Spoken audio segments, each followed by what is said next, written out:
সুপ্রিয় দর্শক, স্বাগত জানাচ্ছি আজকের সম্পাদকীয়তে। আমাদের আজকের আলোচনার শিরোনাম ব্রাহ্মণবাড়িয়া অ্যালার্ট। আর এই নিয়ে আলোচনার জন্য আমাদের স্টুডিওতে আমন্ত্রণ জানিয়েছি, আমার ডান দিক থেকে পরিচয় করে দিচ্ছি, রয়েছেন ব্রাহ্মণবাড়িয়া 3 আসনের এমপি, ব্রাহ্মণবাড়িয়া জেলা আওয়ামী লীগের সভাপতি এবং বাংলাদেশ আওয়ামী লীগের কেন্দ্রীয় কার্যনির্বাহী কমিটির সদস্য জনাব ওবায়দুল মুক্তাদির চৌধুরী এমপি।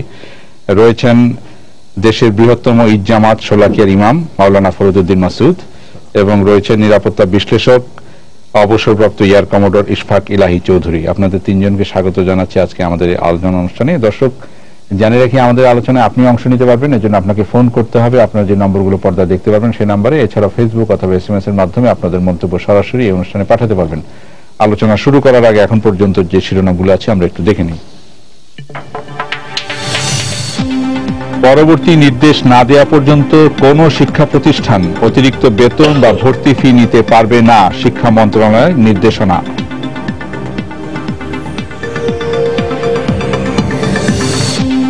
পাওনা টাকা আদায়কে কেন্দ্র করেই নারায়ণগঞ্জে খুন করা হয় 5 জনকে, সাক্ষী না রাখতে 2 শিশুকেও রেহাই দেয়নি হত্যাকারীরা।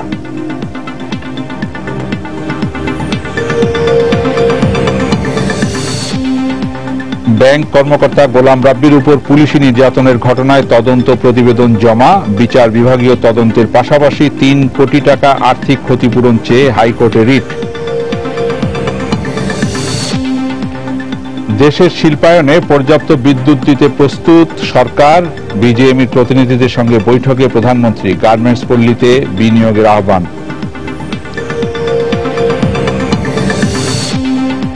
কেন্দ্রীয় কার্যালয়ের সামনে আবারও বিএনপির নেতাকর্মীদের সাথে কথিত আসল বিএনপির সংঘর্ষ, ভাঙচুর, গাড়িতে আগুন।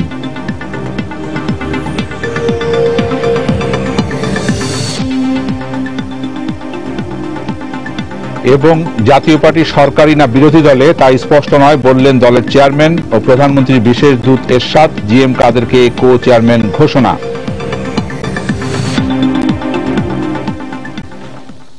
আমরা শিরোনামগুলো দেখলাম। আমরা এই বিষয়টি নিয়ে আজকে আলোচনা করব।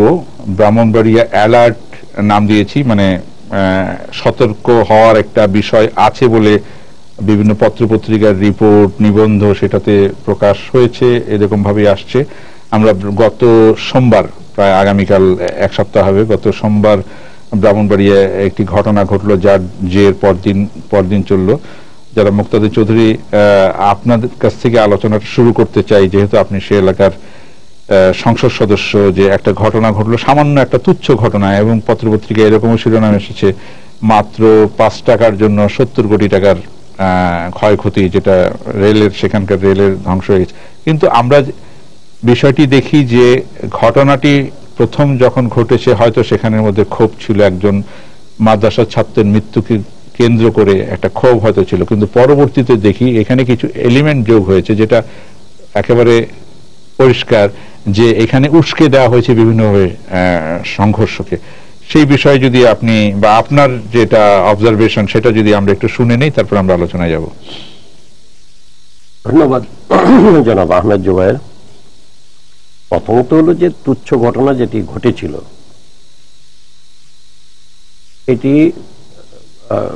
সেটির শেষ হয়ে যায়নি ওইখানে। এই ঘটনা চলতে থাকে প্রায় সারা রাত ব্যাপী, এবং মাদ্রাসার পক্ষ থেকে পুলিশের উপরে বারবার হামলা হচ্ছিল, ককটেল ছিল, মাদ্রাসার ছাত্ররা ককটেল ছুঁড়েছে এবং ঢিল ছুঁড়েছে বিভিন্নভাবে, এমনকি মাদ্রাসার সামনে আগুন দিয়ে একটা প্রতিবন্ধকতা সৃষ্টি করা হয়েছিল যাতে পুলিশ ওদিকে যেতে না পারে। এবং আমি যেহেতু ব্রাহ্মণবাড়িয়ায় ছিলাম না, পত্রপত্রিকা দেখে যে আমি যা দেখেছি যে পুলিশ যেতে পারেনি মাদ্রাসা পর্যন্ত। যে ছেলেটি মারা গেছে সেটি কিন্তু আরেকটি ঘটনা, এই ঘটনার সাথে জড়িত না। ছেলেটি মারা গেছে সম্ভবত ভোর রাত্রের দিকে বা শেষ রাত্রের দিকে, এবং তার মৃত্যুকে কেন্দ্র করে পরবর্তীতে এখানে দুটি ভার্সন আছে। একটি হলো যে বুট জুতা দিয়ে চেপে ধরে, আমরা যদি সেই বিষয়গুলিতে ডিটেইলে না যাই, যেহেতু আজকে সেই মাদ্রাসাতে কেউ নেই, আমরা যদি না যাই, আমরা যদি এটাকে কেন্দ্র করে যে ঘটনাগুলি ঘটে বলতে হবে, এবং এটা বলতে হবে যে এইখানে তারা একটা ভুল কল না, এটা ইচ্ছাকৃত বলবো, যে তারা যে কাজটা করলেন, তারা বলেছেন যে এটা পুলিশ গুলি করে হত্যা করেছে। এই কথাটা বলে তারা মাদ্রাসা ছাত্রদের রেডি ছিল আপনার লাঠি সুটা, এই লাঠি সুটা নিয়ে তারা বেরিয়েছে। হ্যাঁ, এটা ঠিক যে অন্যান্য এলিমেন্টও পরে যোগ হয়েছে, সেটা হলো আপনার 10টার পরে তারা যোগ হয়েছে। কিন্তু সকালের দিকে ওরা একাই ছিল মাঠে, এবং পুলিশ বা নিরাপত্তা বাহিনী কোনো ধরনের প্রতিরোধের বা প্রতিবন্ধকতা সৃষ্টি করার বা বাধা দেওয়ার চেষ্টা করেনি। আমি এই পয়েন্টে আসি যে এলিমেন্ট যোগ হচ্ছে, এটা তো জামাত শিবিরের এখানে এলিমেন্ট যোগ হচ্ছে, সেখানে লোকাল সাংবাদিকরা বলছে। তো আপনারা যারা, আপনি সরকারি দল করেন, আপনাদের চোখে সেটা ধরা পড়েনি কেন, বা প্রশাসনের চোখে কেন ধরা পড়েছে, কেন ব্যবস্থা? আমাদের চোখে ধরা পড়েছে, কিন্তু আমরা সেলফ রেস্ট্রেইন করেছি সরকারি দল।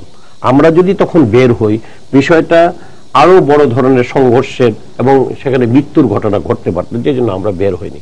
আর আমাদের সাথে তো বিরোধটা না, যদিও তারা আপনার পুলিশকে দোষারোপ করেছে বা অন্যান্যদেরকে দোষারোপ করে তারা বক্তব্য রেখেছে এবং উত্তেজিত করেছে, কিন্তু আমরা তো এখানে জড়িত ছিলাম না, আগাগোড়াই আমাদের কোনো সম্পৃক্ততা নেই।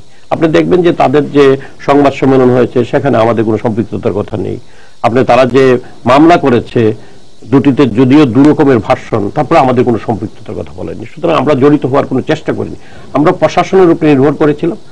প্রশাসন ব্যর্থ হয়েছে না, প্রশাসন ব্যর্থ হয়েছে এই কথা বলিনি, আমি বলছি সম্পূর্ণ নিষ্ক্রিয় ছিল। প্রশাসন কোনো বাধাই দেয়নি তাদেরকে, কোন রকম প্রতিরোধ করার চেষ্টা করেনি। এটার অন্যতম কারণ হলো, আমি পরে খোঁজ নিয়ে জেনেছি যে সকাল 7টার দিকেই আপনার যে ওসি এবং যে মডেল থানার যে এসপি, তাকে ক্লোজ করে দেওয়া হয়। ক্লোজ করে দিয়েছে, তাতেও সমস্যা ছিল না যদি অন্য কাউকে দায়িত্ব দেওয়া হতো, কাউকে দায়িত্ব দেওয়া হয়নি। অটোমেটিক্যালি তো দায়িত্ব হয় না। সুতরাং আমি সকাল থেকেই তাদের সাথে যোগাযোগ করার চেষ্টা করছি। আমাকে বলেছেন যে এভরিথিং ইজ আন্ডার কন্ট্রোল। মাননীয় এমপি, আমরা কিন্তু পুলিশ সদর দপ্তর থেকে এই দুজনকে ক্লোজ করার এসএমএস পেয়েছি সন্ধ্যার দিকে, আগের দিন সন্ধ্যায়, মঙ্গলবার সন্ধ্যায়।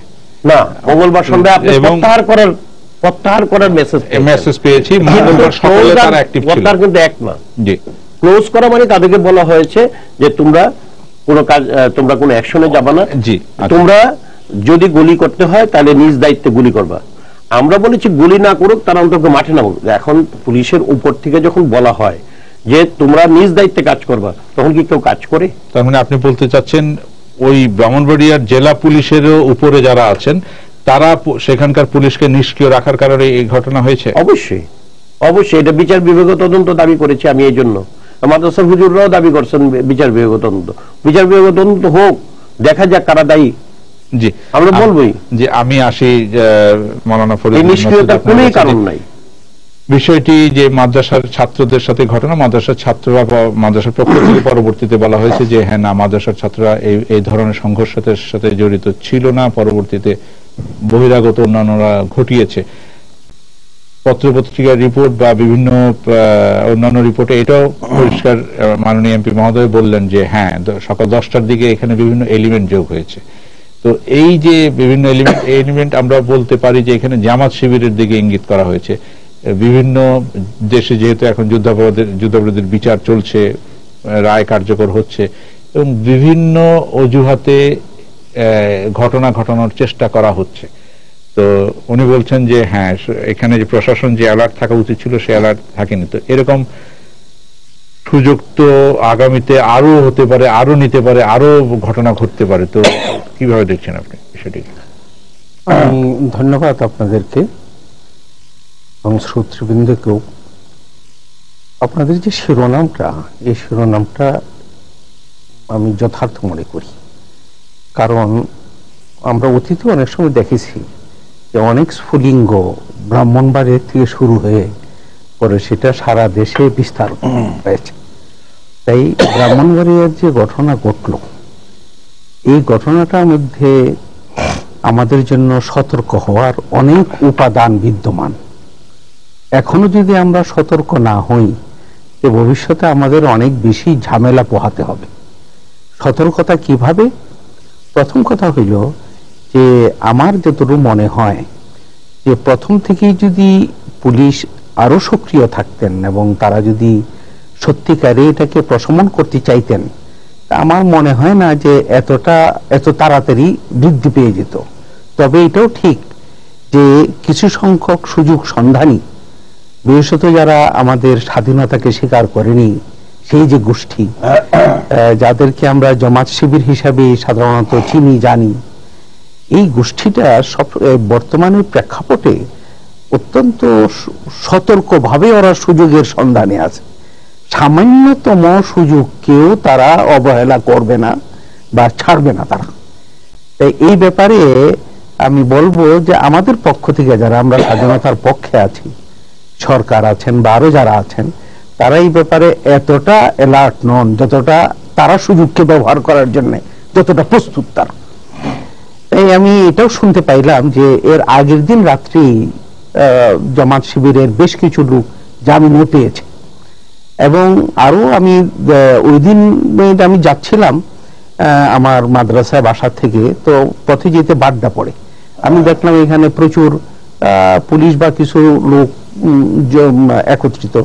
জিজ্ঞেস করলাম কি হয়েছে, শুনলাম একটা সাংঘাতিক গুজবের কথা, ফেসবুকের গুজব, মন্দিরে এই যে ধরনের চেষ্টা করা হয়েছিল একটা মারাত্মক ঘটনা ঘটানোর জন্য।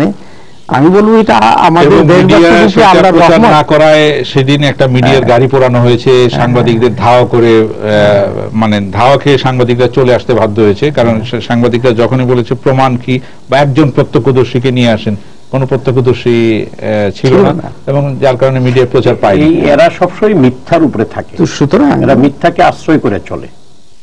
সুতরাং আমাদের সতর্ক থাকার অত্যন্ত কারণ বিদ্যমান।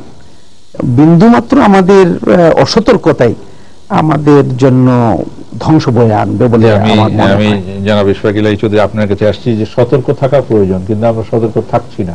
এটা আমাদের পরিণতি হতে পারে। প্রথমেই বলেনি যে আমার গলাটা খুবই খারাপ, সো হয়তো সাউন্ড পরিষ্কার আসবে না।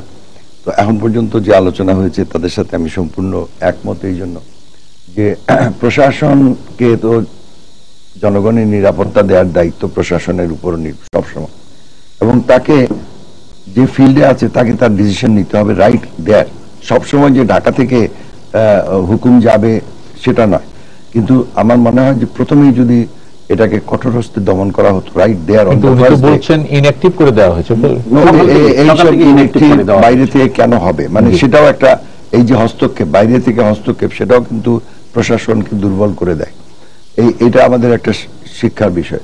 তবে ব্রাহ্মণবাড়িয়ার যে দীর্ঘদিনের যে একটা ঘটনা ঘটে যাচ্ছে সেখানে, যেটা মৌলানা মাসুদ সাহেব বললেন, আমি সেটার উপরে বলবো যে দেখেন, এই ব্রাহ্মণবাড়িয়া ছিল এক সময়, আমরা যখন ছোট ছিলাম, আমাদের সারা তৎকালীন পূর্ব পাকিস্তানের একটা সাংস্কৃতিক মানে অঙ্গনের একটা মূল কেন্দ্র ছিল এই ব্রাহ্মণবাড়িয়া। সেদিনের ঘটনা সোমবার মঙ্গলবারের ঘটনা, মঙ্গলবার বিশেষ করে প্রত্যেকটি শিল্প সাহিত্যের জায়গাগুলিতে হামলা হয়েছে। ওইটি আমি আসছি যে যেখানে যে Brahmanbaria over the last 30-40 years এমন ভাবে পরিবর্তন হয়েছে যে এখন সেখানে সংস্কৃতি মনা ব্যক্তি বা আধুনিক চিন্তাবান ব্যক্তিদের ওখানে থাকাও কঠিন।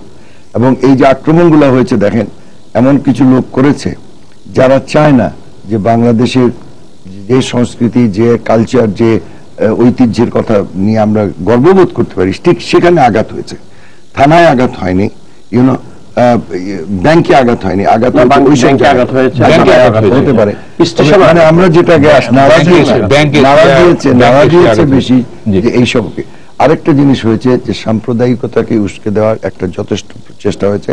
আমি নিজে ভিডিও শুনেছি যে প্রিন্সিপাল সাহেব বা উনি বোধহয় হেড উনি ভিডিওতে বারবার এই হিন্দু নাম দুটো, মানে কাকতালীয় ভাবে হতে পারে যে অফিসার ইনচার্জ এবং এএসপি দুইজনই Hindu, but that doesn't matter, সেটা তো কোনো একটা ফ্যাক্টর হতে পারে। কিন্তু বারবার এই যে হিন্দু উচ্চারণ করে যে তারা মাদ্রাসায় আক্রমণ করছে, অর্থাৎ সাধারণ জনগণকে বোঝানোর চেষ্টা হচ্ছে যেখানে একটা হিন্দুরা এসে মুসলমানদের ঐতিহ্য, 100 বছরের ঐতিহ্যের উপরে আঘাত করছে।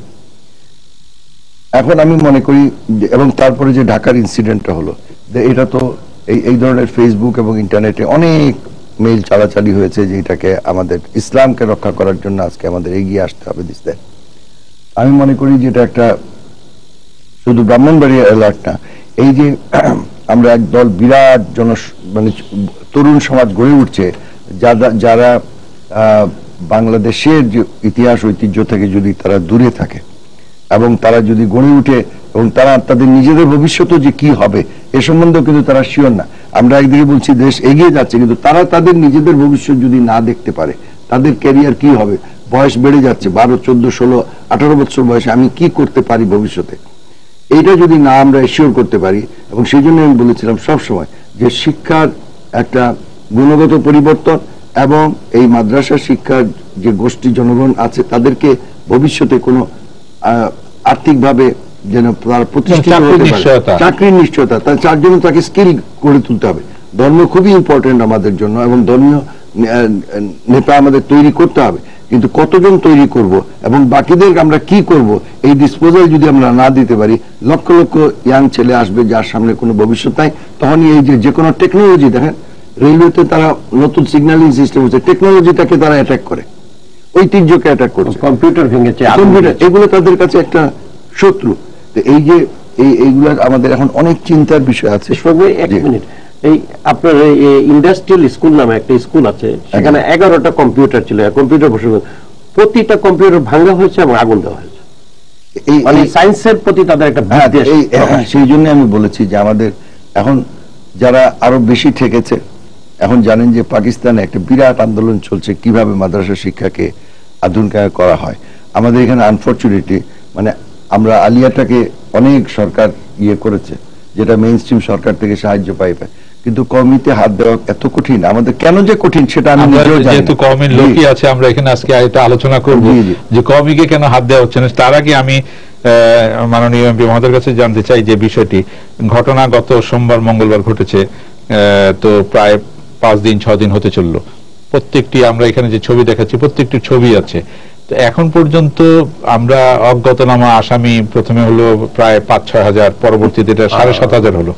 এখন পর্যন্ত 7,500 এগুলো হলো এখন যে তথ্যগুলো এসছে, তথ্য বলবো না, মিস ইনফরমেশন হয়েছে, এত আসামি করা হয়নি, খুবই কম আসামি করা হয়েছে। যদিও মামলাগুলো আমি করিনি বা আমার কোনো কন্ট্রোলও নাই, কারণ আমি মামলা করতে যাইনি, সবগুলো হয়তো 1000 কিন্তু এখন পর্যন্ত কি 4-5 জনকে অ্যারেস্ট করা হয়েছে? 4-5 জনকে অ্যারেস্ট, মানে ছবি দেখে আজকে অ্যারেস্ট করা হয়েছে, ছবি দেখে কয়েকজনকে অ্যারেস্ট করা হয়েছে, আরো অনেককে অ্যারেস্ট করা হবে।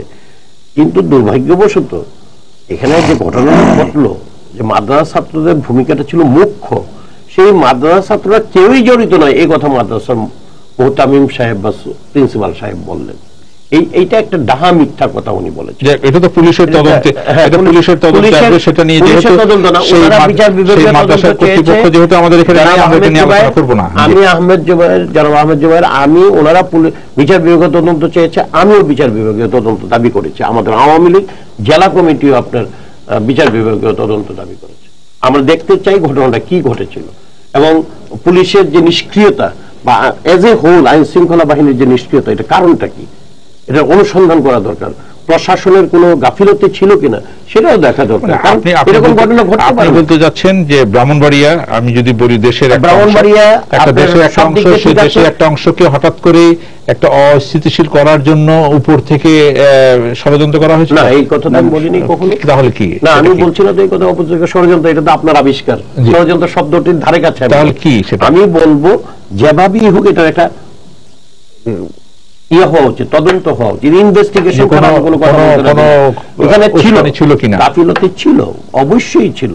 গাফিলতি না থাকলে বলেন, একটা লাঠিচার্জ হয়েছে, একটা কাঁদুনে গ্যাস নিক্ষেপ হয়েছে, তাহলে গাফিলতি তো ছিল। কাঁদুনে গ্যাস নিক্ষেপ হতে পারতো, লাঠিচার্জ হতে পারতো। আর আমি ইসমাইলের সাথে অনেক সবকিছুতে একমত হলেও একটি কথা এক জায়গায় দ্বিমত পোষণ করবো, ব্রাহ্মণবাড়িয়াতে তাদের কোনো প্রাধান্য এখনো সৃষ্টি করতে পারেনি। তারা যে কাজটা করেছে এটি সম্পূর্ণ সন্ত্রাসমূলক কাজ। জনগণের সাথে তাদের কোনো সম্পর্ক নাই। জনগণের সাথে আমি তাদেরকে চ্যালেঞ্জ দিয়েছি এবং আমি আর একটা কথা বলেছি তদন্তের ক্ষেত্রে, আমি মাদ্রাসার কর্তৃপক্ষকে বলেছি যে আপনারা তো দায়িত্ববান লোক এবং আপনারা বড় বড় আলেম, আপনারা কোরআন এটাকে সাক্ষী রেখে আপনারা একটা তদন্ত কমিটি গঠন করেন এবং তদন্ত কমিটি গঠন করে বলেন এই ছাত্রের মৃত্যুর জন্য কে দায়ী। যদি ছাত্রের মৃত্যুর জন্য আমরা কেউ দায়ী হয়ে থাকি তাহলে আমাদের বিচারের আওতায় নেওয়া হোক। যদি এই ছাত্রের মৃত্যুর জন্য পুলিশ দায়ী হয়ে থাকে তাহলে পুলিশকে বিচারের আওতায় নেওয়া হোক। আর যদি ছাত্রের মৃত্যুর জন্য পারস্পরিক যে হাঙ্গামা হয়, যে ইট ছোড়ার সময়, ঢিল ছোড়ার সময়, ইয়ার সময়, অন্ধকার রাত্রে ওইখানে ওই যে চারতলার উপরে যে আপনার আলো ছিল না, সেখানে যদি কোনো কিছু হয়ে থাকে এবং একটা ছেলে যদি পড়ে গিয়ে থাকে, নিজের থেকেও পড়ে গিয়ে থাকে, তাহলে এইটার জন্য দায়িত্ব এই যে আপনারা বললেন যে পুলিশ করেছে এবং হিন্দু পুলিশরা করেছে, এই কথা বলে যে মানুষকে উস্কিয়ে দিলেন, এটার জন্য কে দায়িত্ব নিতে হবে? আমি টেলিফোন আপনার কাছেই আছে, আমি প্রশ্নটা নিয়ে নিই। জি দর্শক, আপনার নাম বলে প্রশ্ন করুন। আসসালামু আলাইকুম, আমি আব্দুল লতিফ কুরেশি, শানবাগ, নোয়াখালী থেকে বলছি। আমি মাননীয় সংসদ সদস্য মহোদয়ের কাছে আমার প্রশ্ন যে ব্রাহ্মণবাড়িয়া এত বড় একটা ঘটনা ঘটে গেল, আমাদের কাছে সাধারণ পাবলিকের কাছে মনে হচ্ছে যে এটা জামায়াত শিবিরের পরিকল্পিত ঘটনাটা ঘটানোর পরে, কিন্তু সরকারের উচ্চ কর্মকর্তাদের কাছ থেকে আমরা কোনো ব্যাখ্যা পাচ্ছি না। মনে হচ্ছে যে এটা ছোটখাটো একটা ব্যাপার, কিন্তু আমরা দেখতে পাচ্ছি স্বাধীনতার বিরুদ্ধে যারা এবং বাংলাদেশের স্বাধীনতাকে যারা মানেন না, বাংলাদেশের স্বাধীনতার উপর একটা হস্তক্ষেপ হওয়ার পরও সরকারের উচ্চ কর্মকর্তাদের কাছ থেকে আমরা কোনো ব্যাখ্যা পাচ্ছি না। তাহলে আমরা বুঝে নেব যে এটা কি এতই ছোট ঘটনা যে এত বড় একটা ঘটনা ঘটে গেল। আসসালামু আলাইকুম। ধন্যবাদ আপনাকে। জি, আমি এটাকে কোনো ছোট ঘটনা মনে করি না। এই যে ব্রাহ্মণবাড়িয়া অ্যালার্ট, যেটা আমাদের মাওলানা সাহেব হুজুর বললেন, আমি তার সাথে একমত। এটি একটি যথার্থ শিরোনাম। ব্রাহ্মণবাড়িয়া অ্যালার্ট মানে সারা দেশই অ্যালার্ট। এটা হওয়া উচিত, আমাদের বুঝতে হবে এবং এখানে কোথাও না কোথাও আমাদের একটা পদক্ষেপ নিতে হবে। এই জন্য আমি দাবি করেছি যে ভিডিও ফুটেজ দেখে দেখে আসামিদেরকে চিহ্নিত করে, দোষী ব্যক্তিদেরকে চিহ্নিত করে বিচারের আওতায় আনা হোক। এটা এই জন্য বলেছি। আর উনি যেটা বলেছেন কর্তৃপক্ষের ব্যাপারটা আমি ব্যাখ্যা দিতে পারবো, কিন্তু আমার পক্ষ থেকে, আমার জেলা আওয়ামী লীগের পক্ষ থেকে আমি বলতে পারি যে আমরা একটু রেস্ট্রেইন করছি, আমরা বিষয়টাকে আর বৃহৎ আকারে বাড়াতে চাচ্ছি না। কারণ আমরা যদি মাঠে এখন আমাদের লোকজনকে নামাই, তো আশ্বস্ত হতে চাইবে জনগণ। উনি যেটা প্রশ্ন করলেন যে রাজনৈতিক ভাবে যদি এটা মোকাবিলা না করা হয়, আপনি বললেন আমরা চেষ্টা করি, আর অবস্থা এত খারাপ। এখানে রাজনৈতিক ভাবে আমি খারাপ নেই কথা বলি না, আমি বলছি আমরা কিন্তু যেমন গত দুদিন আমরা বড় বড় সভা করেছি এবং প্রত্যেকটা সভাতে প্রচুর লোক সমাগম হয়েছে। আমরা আমাদের জনমতকে সংগঠিত করার জন্য চেষ্টা করছি। কালকে একজন বড় আলেম ব্রাহ্মণবাড়িয়াতে ছিলেন, আমরা ওনার সাথে কথা বলেছি এবং উনি যে বক্তব্য রেখেছেন তা কিন্তু এই যে তাণ্ডব লীলা, এটার বিপক্ষে গিয়েছে। মৌলানা মাহমুদুল হাসান সাহেব, আপনারা খোঁজ নিয়ে দেখেন, উনি যে কথা বলেছেন তাটা কিন্তু তাণ্ডব লীলার। কারণ এটার সাথে তো এবং বরং আলেম সমাজের প্রতি মানুষকে বীতশ্রদ্ধ করে তোলে। জি জি জি জি, মানুষকে আলেম সমাজের প্রতি বীতশ্রদ্ধ করে তুলবে তো, এবং তাই হয়েছে ব্রাহ্মণবাড়িয়াতে। আলেম সমাজের উপরে এখন কোনো আস্থা নাই, এবং তারা যে মিথ্যা কথা বললেন তাতে আরো আস্থা মানুষের চলে গেছে। কারণ মিথ্যা, একজন আলেমের কাছ থেকে মিথ্যা আশা করে না, হয়তো বা আমার কাছ থেকে মিথ্যা আশা করতে পারে, কিন্তু আলেমের কাছ থেকে আসলে আমার জুবাইর ভাইয়ের সাথে একমত। যেহেতু এখানে মাদ্রাসা কর্তৃপক্ষের পক্ষ থেকে কেউ নাই, সুতরাং আমরা একতরফা ভাবে ওনাদেরকে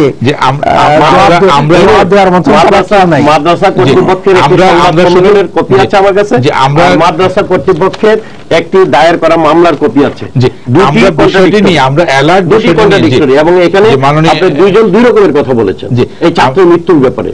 মাননীয় এমপি মহোদয়, আমরা শুধু অ্যালার্টের বিষয় নিয়ে, এইটি ঘটনাটি যে আমাদেরকে কতটুকু সতর্ক হওয়া উচিত সেই বিষয়টি নিয়ে আমরা আলোচনা করতে চাই। একই সাথে জনাব ইশফাক বলেছেন যে কওমির বিষয়টি নিয়ে, এটি নিয়ে যে মানে কারিকুলাম বা ঠিক করা, এই বিষয়টি নিয়ে দীর্ঘদিন ধরে সরকার একটা কমিটি করে দিল, সেই জি, কিন্তু আপনারা এগোতে পারেননি। সেখানে বলা হয় যে আপনার সাথে আপনি এবং আহমদ শফি সাহেব এই দ্বন্দ্বেই হতে পারেন এবং এটা হচ্ছে না, এই বিষয়ে কি বলবেন আপনি? প্রথমে আমি বলবো যে কওমি মাদ্রাসায় যে কেবল সন্ত্রাস বা এটাকে আমাদের চিহ্নিত করা, এটা বোধহয় ঠিক উচিত হবে না। কারণ বর্তমানে আমরা দেখতে পাচ্ছি একটা নির্দিষ্ট বাইরে যারা আধুনিক শিক্ষায় শিক্ষিত হচ্ছেন, আজকে ইংল্যান্ড থেকে, আমেরিকা থেকে, জার্মান থেকে প্রচুর ছেলে মেয়ে, তরুণী আইএসএ যোগদান করছে। সুতরাং কেবল শিক্ষাকে ইংরেজি বা জেনারেলকরণ করলেই যে হয়ে যাবে সেটা আমি বলি না। তবে আমি এই ব্যাপারে একমত যে মাদ্রাসার যারা আমাদের আছেন তাদের তো মানে ধর্মীয় বিশেষজ্ঞ আমাদের দরকার, তবে সবাই কি ধর্মীয় বিশেষজ্ঞ হবেন? সুতরাং এই বিষয়টা নিয়ে আমরা চেষ্টা করেছিলাম। আর আহমদ শফি সাহেব, ওনার সঙ্গে আমার কোনো বিরোধ নাই এবং উনিও আমার সঙ্গে বিরোধ করেন বলে আমার মনে হয় না। উনিও কল্যাণ চান, আমিও যেমন কল্যাণ চাই। কেন হচ্ছে না এখন ব্যাপারটা হচ্ছে প্রধানমন্ত্রী আপনাদের সাথে একটা মিটিং করলেন,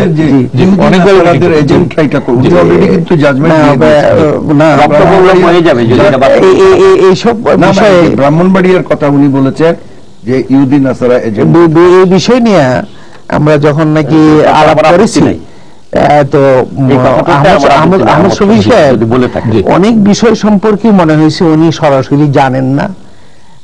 উনি ওনার পক্ষ থেকে যারা বিবৃতি দেন, উনি নিজেই অসুস্থ মানুষ এবং অনেক বয়স্ক মানুষ। আল্লাহ তাআলা ওনাকে আরো হায়াত দরাজ করেন আমরা মনে করি, বুজুর্গ মানুষ। উনি অনেক বিষয় সম্পর্কে উনি জানেন না, কিন্তু ওনার নাম দিয়ে অনেক বিবৃতি ছেড়ে দেওয়া হয়।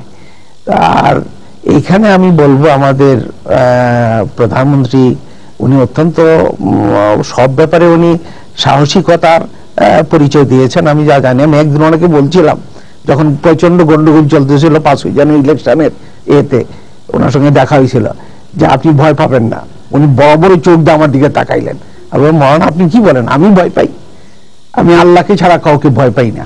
এবং আমাকে যে আল্লাহ তাআলা যে বাঁচায় রাখছেন, বিভিন্ন ঘটনার কিছু উল্লেখ করে বললেন, নিশ্চয়ই আল্লাহ আমার দ্বারা কোনো একটা কাজ নিবেন, তাই আল্লাহ আমাকে বাঁচায় রাখছেন।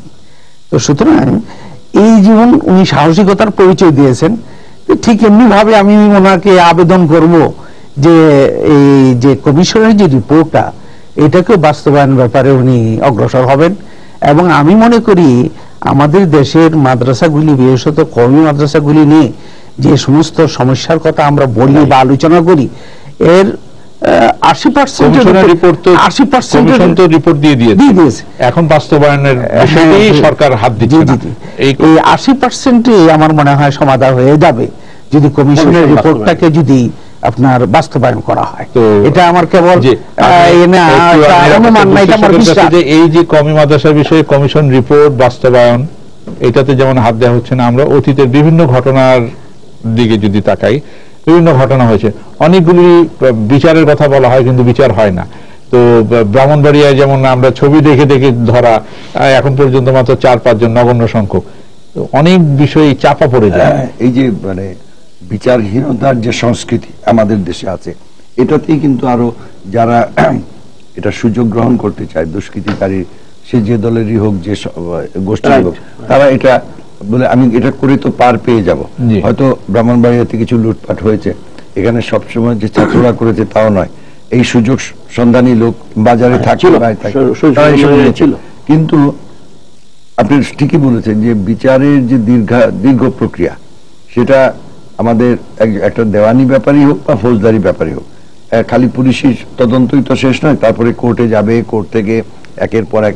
শুধু কি দীর্ঘ প্রক্রিয়া, আমরা দেখি যে অনেক সময় ঘটনাগুলোকে রাজনৈতিকভাবে ব্যবহার করে আমরা যদি 2015 সালের যে এই 3 মাস পেট্রোল বোমার 3 মাস, পেট্রোল বোমার 3 মাসের সময় আমরা প্রকৃত অপরাধী কয়জনকে আমরা দেখি যে বিএনপির ভারপ্রাপ্ত মহাসচিব মির্জা ফখরুল অনেকগুলো মামলার আসামি, বিএনপির স্থায়ী কমিটির অনেক সদস্য, এম কে আনোয়ার সহ অনেক মামলার আসামি, কিন্তু প্রকৃত আসামি যিনি পেট্রোল বোমা মেরেছেন,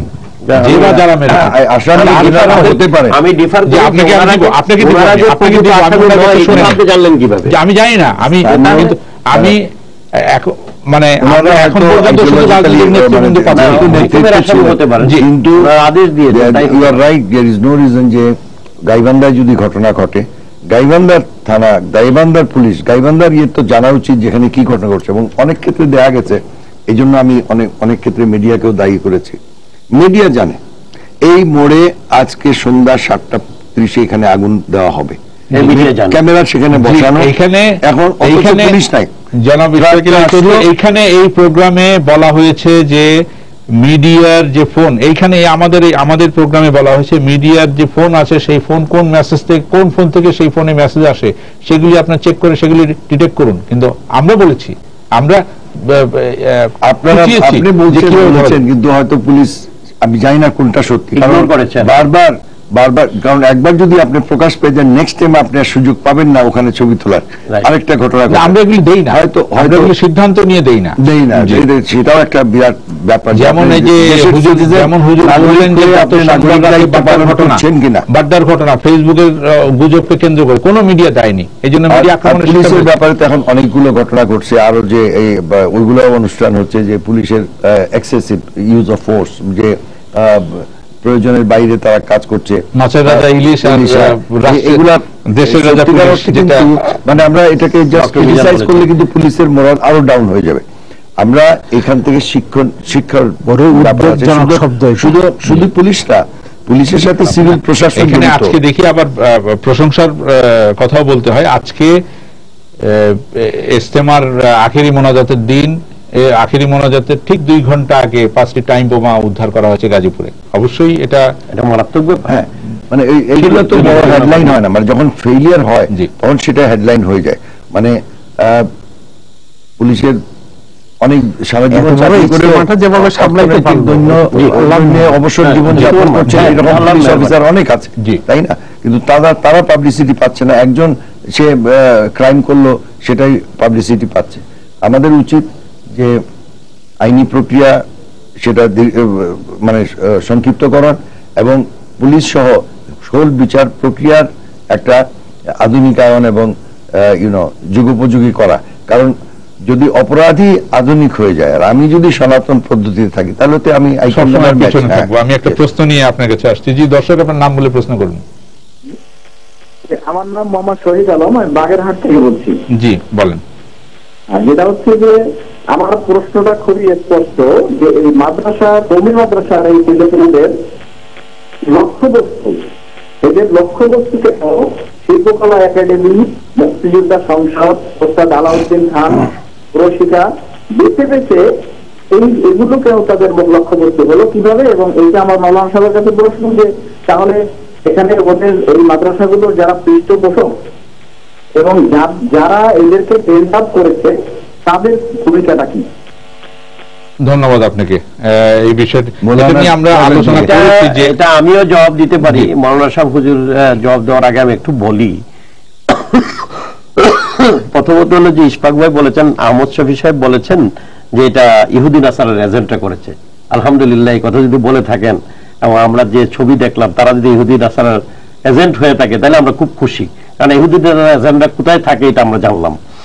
দ্বিতীয় কথা হলো তারা কি শিক্ষা দেন আমি জানি না, তবে আমি সেদিন কয়েকজন বড় সাহেবের সাথে, মানে মাদ্রাসা কর্তৃপক্ষের কয়েকজন বড় সাহেবের সাথে, আমি নাম বলবো না, তাদের সাথে টেলিফোনে কথা বলেছি। তারা স্বীকার করেছেন যে তাদের ছাত্রদের উপরে তাদের কোনো নিয়ন্ত্রণ নাই।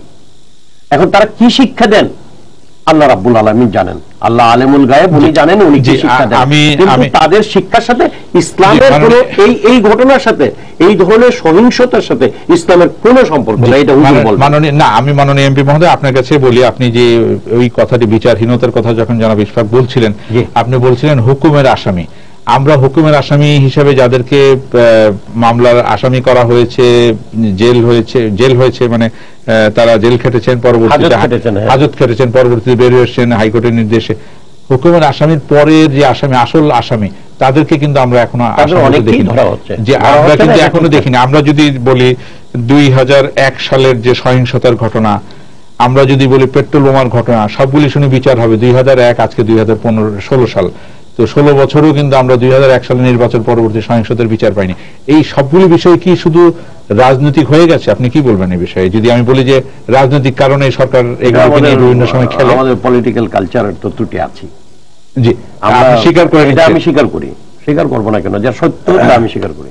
মানে পলিটিক্যাল কারণে, পলিটিক্যাল কালচারের দিকটা বিবেচনা করে বলছি, আমাদের পলিটিক্যাল কালচার নিশ্চয়ই এই দোষ থেকে মুক্ত নয়।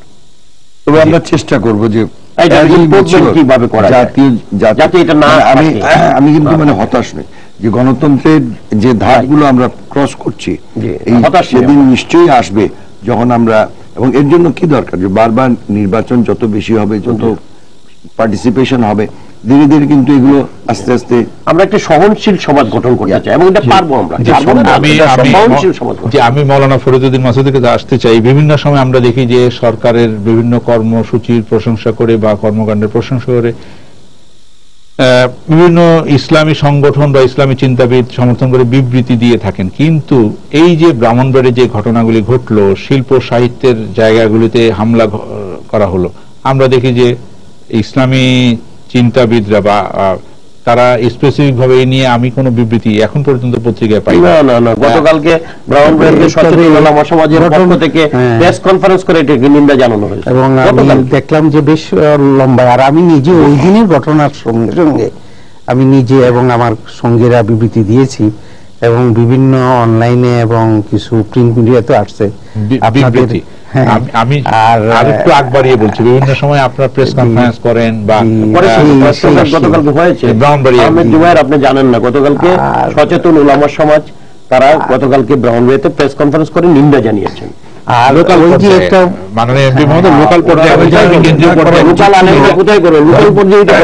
আমি এটা কেন কেন্দ্রীয় পর্যায়ে সারা দেশব্যাপী কেন হবে না, বা সেন্ট্রাল পর্যায়ে ঢাকা পর্যায়ে কেন হবে না? আপনি জানেন যে ব্রাহ্মণবাড়িয়া পর্যায়ে করলে সেটার নিউজ গুরুত্ব যেটা আছে সেটা অবশ্যই প্রতিফলিত কম হবে, এবং ঢাকার প্রেস ক্লাবে করলে অবশ্যই বেশি হবে, অবশ্যই গুরুত্ব পাবে।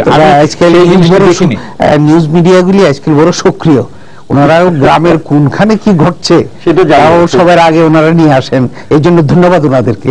তাই ব্রাহ্মণবাড়িয়া কিন্তু এখন ঢাকার চেয়ে বেশি গুরুত্বপূর্ণ এই হিসাবে যে ঘটনা যেহেতু সেখানে ঘটছে, তাই চোখ এবং মন এখন ওই দিকে নিবদ্ধ।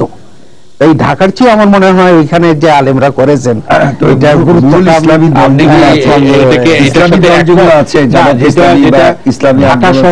ঢাকা শহরে ব্রাহ্মণবাড়িয়ার একটি ঘটনা, অবশ্যই ব্রাহ্মণবাড়িয়ার একটি ঘটনা সারা দেশকে আলোকিত করেছে। ঢাকা শহরে যেভাবে এটা নিন্দা প্রতিবাদ হওয়া উচিত ছিল সেভাবে কি হয়েছে আপনি দেখেছেন? না, সেটা কম হয়েছে। এর একটা কারণ হতে পারে যে এইসব যেসব প্রতিষ্ঠানে আক্রমণ হয়েছে সেগুলা কোনো রাজনৈতিক দলের প্রতিষ্ঠান নয়, এগুলা আমি বলতে ব্রাহ্মণবাড়িয়া আওয়ামী লীগ করেছে, ব্রাহ্মণবাড়িয়া ওলামা সংগঠন করেছে, ঢাকায় কেন্দ্রীয় ভাবে ঢাকায় দেখিনি। এই জিনিসগুলো তো সংস্কৃতির ব্যাপার, ইতিহাসের ব্যাপার, ঐতিহ্যের ব্যাপার, এবং এই ধরনের লোক যারা তারা সাধারণত এই ধরনের ট্রাবল যেতে চায় না। তবুও আমি পেপারে দেখেছি আজকে ঢাকায় কিছুটা রিঅ্যাকশন হয়েছে, বাট আমার মনে হয় শান্তি শৃঙ্খলা বজায় রেখে আমাদের প্রোটেস্ট করারও একটা কালচার গড়ে ওঠা উচিত। প্রোটেস্ট মানেই যে আমি রাস্তা দখল করে যানবাহন বন্ধ করে আমি রাস্তায় নামবো। আমি যদি পত্রিকায় আমাদের আলোচনা রয়েছে, এটাও তো লক্ষ লক্ষ লোক শুনছে, এইটাও কিন্তু আমরা কিন্তু একটা জনমত গঠন করছি, এরকম ভাবেও করা যায়। এবং জনমতটা যদি আমরা এই সংস্কৃতির পক্ষে, সুশীল সমাজের পক্ষে, শান্তির পক্ষে, প্রগতির পক্ষে আনতে পারি, সেটার জন্য আমাদের ভায়োলেন্স করার দরকার নেই। এবং এই ভায়োলেন্সের বিরুদ্ধে ভায়োলেন্স কোনোদিনই কাম্য নয়। আমি মনে করি যে রিঅ্যাকশন যেটা ঠিকই আছে, তবে আপনি এটা বলেছেন ওই জাগ্রত আলেম সমাজ, এইভাবে আমার মনে হয় ঢাকারও যদি দুই চারটা মাদ্রাসা থেকে স্টেটমেন্ট আসতো, প্রকৃত ঘটনা যদি আমি তো ব্যক্তিগতভাবে এবং আমার মাদ্রাসা থেকে দেওয়া হয়েছে এবং ওই দিনই। আর একটা ব্যাপার হইলো যে এখানে যেটা প্রশ্ন উঠছে যে মৌলিকভাবে যে মাদ্রাসার ছাত্রদের আমাদের এমপি সাহেব স্বীকার করেছেন যে এখানে কিছু দুষ্কৃতকারীও ঢুকে পড়েছিল, হয়তো বা এই যে একটা তাদের একজন সাথীর মৃত্যু, এবং যেভাবে মৃত্যু হোক এটা করুণ মৃত্যু অবশ্যই, এবং এই মৃত্যুটা সবারই দিলে ও হৃদয়ে এটা আঘাত করেছে, এবং এই আঘাতেরই একটা বহিঃপ্রকাশ ঘটতেছিল, সেটাকে কিছু মিসক্রিয়েন্ট কিছু অন্যদিকেও ডাইভার্ট করেছে, ব্যবহার করেছে। তাই কেবল ঢালাওভাবে মাদ্রাসার ছাত্রদেরকে দোষী করাটা এই ক্ষেত্রে আর অন্যদের ব্যাপারে আমার মনে হয় ঠিক হবে না। তাই যেটা আমার এমপি সাহেব বলছেন যে বিচার বিভাগীয় তদন্তটা এটা হইলে আমরা হয়তোবা একটা সত্য, এবং সবারই দাবি এটা, যেহেতু মাদ্রাসা কর্তৃপক্ষই দাবি, ওনাদেরও এই দাবি, আমরা মনে করি এটা হইলে আমরা একটা সত্যের সন্ধান পাবো, উৎসের সন্ধান পাবো। যে আমরা আলোচনার শেষ পর্যায়ে চলে এসেছি, আমি তিনজনকে অল্প অল্প সময়ের জন্য যাবো। যে ব্রাহ্মণবাড়িয়ার এই ঘটনা আমাদেরকে সারা দেশের ব্যাপারে কি অ্যালার্ট, মানে আমরা যেহেতু আজকে ইয়ে করেছি অ্যালার্ট, কি সতর্ক বার্তা দেয়? আমি মনে করি যে ব্রাহ্মণবাড়িয়ার এই ঘটনা একটা সতর্ক বার্তা দেয়, সেটা হলো এই ধরনের ঘটনার যাত্রাতেই এটাকে নিউট্রালাইজ করে দেওয়ার চেষ্টা থাকা উচিত।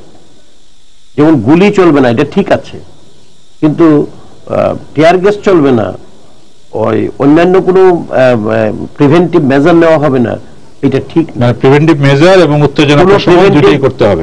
হ্যাঁ, উত্তেজনা প্রশমনের জন্য যা যা করা দরকার।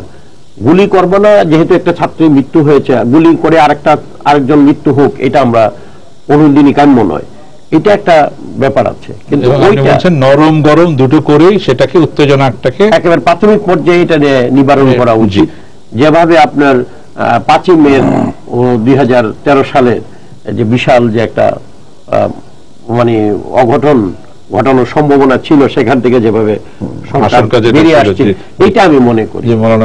একটা জিনিস আমি বলি শুধু, যে মাওলানা উস্তাদ আলাউদ্দিন খান একটা সেতার ছিল সেখানে, এইটা যদি এখন সুয়াসবিতে যে আপনার ইয়েতে উঠে, নিলামে উঠে, এটা কয়েক লক্ষ ডলারে বিক্রি হবে।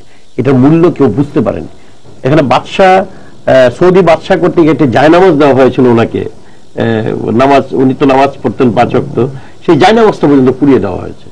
এবং ওনার এমন সব আর্টিকেলস পুড়িয়ে দেওয়া হয়েছে যেগুলোর আপনার টাকার হিসাবে কোনো আপনি পারবেন না। এইটা খুব দুঃখজনক, খুবই কষ্টজনক, এবং মনে হয়েছে যেন একটা ব্যক্তিগত আক্রোশ থেকে উস্তাদ আলাউদ্দিন খান এই সমস্ত জিনিসপত্র এবং ভাষা চত্বরে যে ইয়েগুলো হয়েছে, এটা করা হয়েছে, এটা মনে হয়েছে আমাদের। এই প্রক্রিয়াটাই তো আমার কেন যেন মনে হচ্ছে, যেভাবে আইএসের এরা প্রাচীন প্রত্নতত্ত্বকে ধ্বংস করেছে, অথচ সাহাবায়ে কেরামের সময়ও ছিল তা, এবং পরবর্তীতে আমাদের ইমাম মুজতাহিদিন উলামায়ে কেরামের দীর্ঘ শত শত বছর যাবত ছিল, কিন্তু এক আক্রোশে নিয়ে আইএস কি করলো, ধ্বংস করলো। ওদের দ্বারাই অনুপ্রাণিত হয়ে কেউ এই কাণ্ডটা করেছে কিনা আমার লাগে। তবে আমি যেটা বলছি সেটা হইল যে আমরা মনে করেছিলাম যে যুদ্ধ অপরাধীদের বিচারটা সম্পাদনের কারণে এবং গভর্নমেন্টের বিভিন্ন তৎপরতার কারণে জামাত ইসলামী বা যারা স্বাধীনতার বিপক্ষের, এরা বুঝি দমে গেছে। কিন্তু ব্রাহ্মণবাড়িয়া আমাদেরকে এটা সতর্ক করে দিল যে এরা আসলেই ওরা ডুব মেরে আছে, যে কোনো মুহূর্তে এরা আবার কি করতে পারে, মাথা তুলতে পারে, সারাক্ষণ সতর্ক থাকতে হবে। ওনাদের বক্তব্যের সাথে একমত হয়েও আমি এটাও বলবো যে এই ব্রাহ্মণবাড়িয়া অ্যালার্ট আমাদেরকে এই সমস্ত মাদ্রাসা, কওমি মাদ্রাসা শিক্ষা ব্যবস্থা নিয়ে নতুন করে ভাববার একটা সময় এসেছে। এবং আমি জেনে খুশি হলাম যে মাওলানা মাসুদের নেতৃত্বে ইতিমধ্যে এই কমিশনটা, একটা কমিশন সরকারের কাছে আছে। আমি বলবো যে আকুল আবেদন যে সরকার এই কমিশনটা যেন পাবলিক ডোমেইনে ছেড়ে দেয় এবং মানুষ দেখুক, বুঝুক, এটা নিয়ে আলোচনা হোক। এর থেকেও হয়তো আজকে আমরা এখানে আলোচনা যেটা ইয়ে করলাম, যে ঘটনা পুরো চমৎকার একটি রিপোর্ট, এটা পাবলিক ডোমেইনে হলে, এটা পাবলিক ডোমেইনে আছে। এখানে আলোচনা আমরা এটা করলাম যে আজকে এখানে বিচার বিভাগে কমিশন করে প্রকৃত ঘটনা উদ্ঘাটন করা উচিত, এবং যে কওমি মাদ্রাসার যে শিক্ষা ব্যবস্থার ব্যাপারে যে সুপারিশমালা আছে সেটাকে নিয়ে সরকার যেমন অন্যান্য ক্ষেত্রে সাহসীভাবে অনেক কিছু মোকাবেলা করে এগিয়ে যাচ্ছে, এটার ব্যাপারেও সাহসী সিদ্ধান্ত নিয়ে এগিয়ে যাওয়া উচিত। তাহলে এ নিয়ে মানে এই ধরনের ঘটনা হয়তো আমরা আগামীতে আর হয়তো দেখতে পাবো না, বা ধর্মের নাম ব্যবহার করে কোনো খারাপ কাজ হবে না, অন্যান্য কিছু করতে পারে। ধন্যবাদ আপনাদের তিনজনকে আমাদের এখানে এসে আলোচনা করার জন্য। সুপ্রিয় দর্শক, আপনারা যারা এতক্ষণ আমাদের সঙ্গে ছিলেন, আপনাদেরকে ধন্যবাদ জানিয়ে আজকের মতো এখানে শেষ করছি। শুভরাত্রি।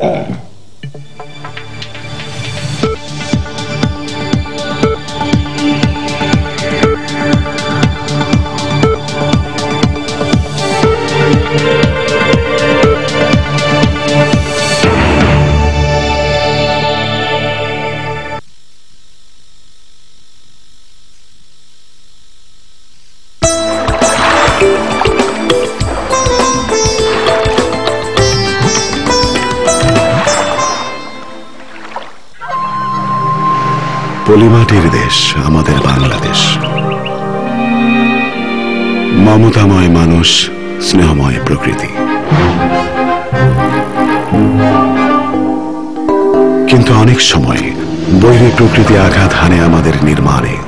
ঘূর্ণিঝড়, ভূমিকম্পে আমরা হই ভীত, স্থাপনা হয় অরক্ষিত। তাই প্রয়োজন সুদৃঢ় ভিত্তি, চাই কার্যকর নির্মাণ সামগ্রী, চাই একটি শক্তিশালী স্টিল বার। শীতলপুর স্টিলের SASM আল্ট্রা স্ট্রং 500 TMT বার সবচাইতে শক্তিশালী এবং নিরাপদ স্টিল বার। এর হাই ডাক্টিলিটি আর ম্যাক্সিমাম বেন্ডাবিলিটি, উচ্চতাপ ও ভূমিকম্প সহনশীলতা যে কোনো দুর্যোগে নির্মাণকে রাখে সুরক্ষিত। আর এর অনন্য প্রপার্টি ব্যালেন্স এবং ওয়েল্ডেবিলিটি তৈরি করে সূক্ষ্ম আর মজবুত কাঠামো। SASM আল্ট্রা স্ট্রং 500 TMT বার, নিরাপদ স্থাপনা, সুদৃঢ় কাঠামো। 3টা মেডিকেলে দেখাইছি, কোনো উন্নতি হচ্ছে না। আমার পা আস্তে আস্তে দিন দিন নষ্ট হওয়ার দিকেই যাচ্ছে। চিকিৎসারত 26 বছর বয়সী তরুণ নজরুল পিত্তথলির পাথরের সফল অপারেশন শেষে হাসি মুখে বাড়ি ফেরার সময়ও জানতেন না ভুল করে খাদ্যনালী কেটে ফেলেছেন চিকিৎসক।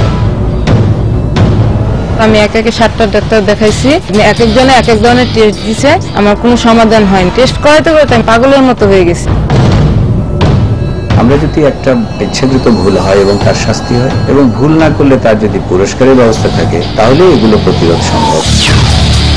বিশেষজ্ঞদের মতে হিসাবের বাইরে থাকা এসব চিকিৎসকের পাশাপাশি প্রয়োজনে নিবন্ধিত চিকিৎসকদের সেবাদানের ওপর জবাবদিহিতা আনা না হলে থামবে না অনাকাঙ্ক্ষিত মৃত্যু, কমবে না রোগীদের ভোগান্তি।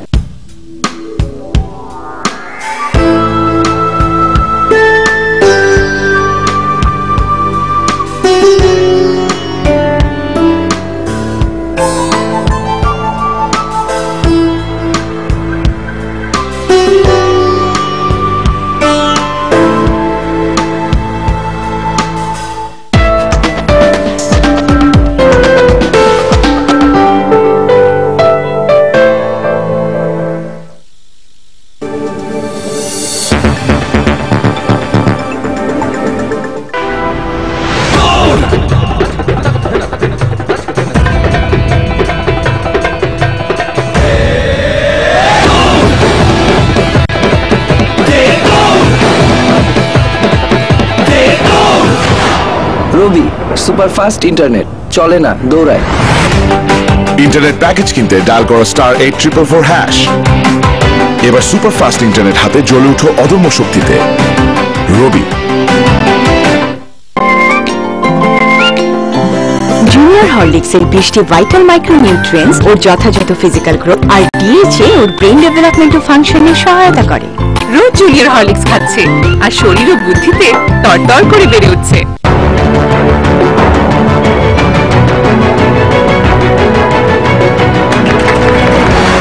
Introducing Helio S1 4G smartphone. Its 64-bit true octa-core processor, 5-inch HD AMOLED display and slim metal bezel body is sure to catch the limelight. Helio, shine brighter. ভাবি, আপনি ছেলেটা তো চ্যাম্প, এক্সট্রা কিছু কি দিচ্ছেন? আমি রোজ ওকে দুধের সাথে হরলিক্স দিই। হরলিক্স কেন? দুধেই তো ভিটামিনস মিনারেলস সব আছে। আমি তো শুধু দুধই দেই। হরলিক্স যে বাচ্চাদের গ্রোথ নিশ্চিত করে, এটা তো রিসার্চে প্রমাণিত। একটি রিসার্চ 800-র বেশি বাচ্চা, অর্ধেক বাচ্চাদের দুধের সাথে হরলিক্স, বাকিদের বাড়তি নিউট্রিয়েন্টস যুক্ত দুধ। 14 মাসের রিসার্চে ক্লিনিক্যালি প্রমাণিত হয় হরলিক্স খাওয়া বাচ্চাদের বেড়ে ওঠার 5টি লক্ষণ অন্যদের তুলনায় বেশি ইমপ্রুভ করে। ওরা হয়ে ওঠে আরো লম্বা, আরো শক্তিশালী, আরো বুদ্ধিমান। তাই রোজ দুধের সাথে হরলিক্স, বেড়ে ওঠার ডোজ রোজ রোজ।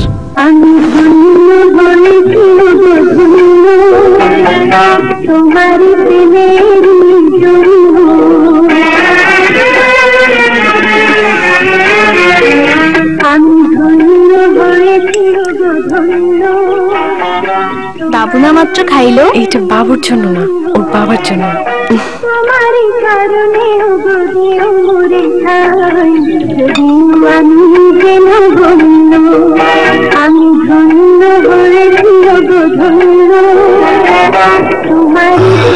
কি বাতাস! চলো, অনেক রাত হয়েছে, চলো। সংসার সুখের হার আসল পুরুষের গুণে। প্যান্থার.net আসল পুরুষ।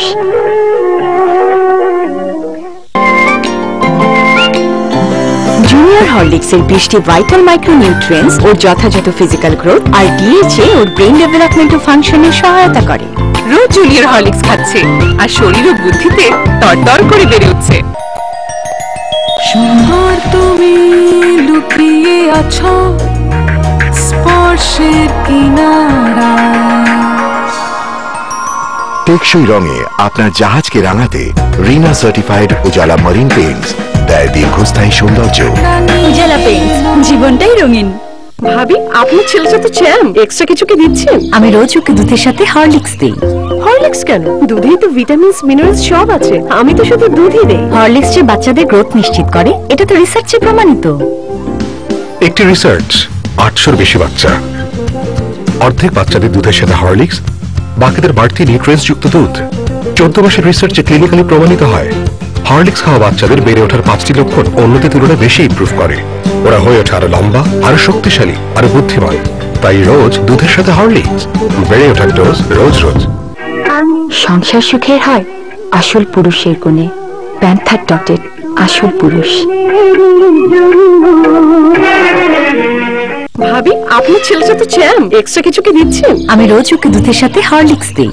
হরলিক্স কেন? দুধেই তো ভিটামিনস মিনারেলস সব আছে। আমি তো শুধু দুধই দেই। হরলিক্স যে বাচ্চাদের গ্রোথ নিশ্চিত করে, এটা তো রিসার্চে প্রমাণিত।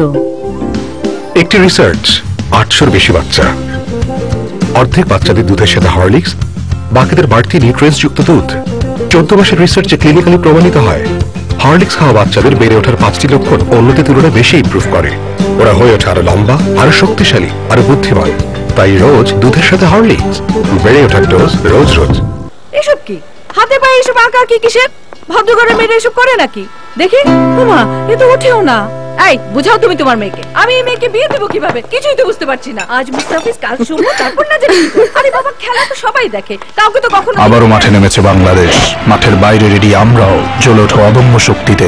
রবি জুনিয়র হরলিক্সের 20টি ভাইটাল মাইক্রোনিউট্রিয়েন্টস ওর যথাযথ ফিজিক্যাল গ্রোথ আর ডিএইচএ ওর ব্রেন ডেভেলপমেন্ট ও ফাংশনে সহায়তা করে। রোজ জুনিয়র হরলিক্স খাচ্ছে আর শরীর ও বুদ্ধিতে তরতর করে বেড়ে উঠছে। ভৌগোলিক অবস্থানের কারণে বাংলাদেশ অত্যন্ত ভূমিকম্প প্রবণ। ভূমিকম্প থেকে রক্ষায় কনস্ট্রাকশন স্টিলের ভূমিকা গুরুত্বপূর্ণ। স্টিলের স্ট্রেংথ এবং ডাক্টিলিটি নির্দিষ্ট মাত্রায় থাকলেও ভূমিকম্পের মতো দুর্যোগে তা যথেষ্ট নয়, কারণ ভূমিকম্প সরল রেখায় নয়, ঢেউয়ের মতো চক্রাকারে স্থাপনায় আঘাত হানে, যা সাইক্লিক লোডিং নামে পরিচিত। বুয়েটে দীর্ঘ পরীক্ষায় প্রমাণিত হয়েছে AKS TMT বার ভূমিকম্পনের মতো 10 লক্ষ কম্পন বা সাইক্লিক লোডিং এর টিকে থাকে আর আপনার স্থাপনা রাখে সুরক্ষিত। 100% পরিশোধিত স্টিল থেকে TMT প্রযুক্তিতে তৈরি AKS TMT বার বুয়েট স্বীকৃত বাংলাদেশের প্রথম ভূমিকম্প সহনীয় স্টিল। জুনিয়র হরলিক্সের 20টি ভাইটাল মাইক্রোনিউট্রিয়েন্টস ওর যথাযথ ফিজিক্যাল গ্রোথ আর ডিএইচএ ওর ব্রেন ডেভেলপমেন্ট ও ফাংশনে সহায়তা করে। রোজ জুনিয়র হরলিক্স খাচ্ছে আর শরীর ও বুদ্ধিতে তরতর করে বেড়ে উঠছে।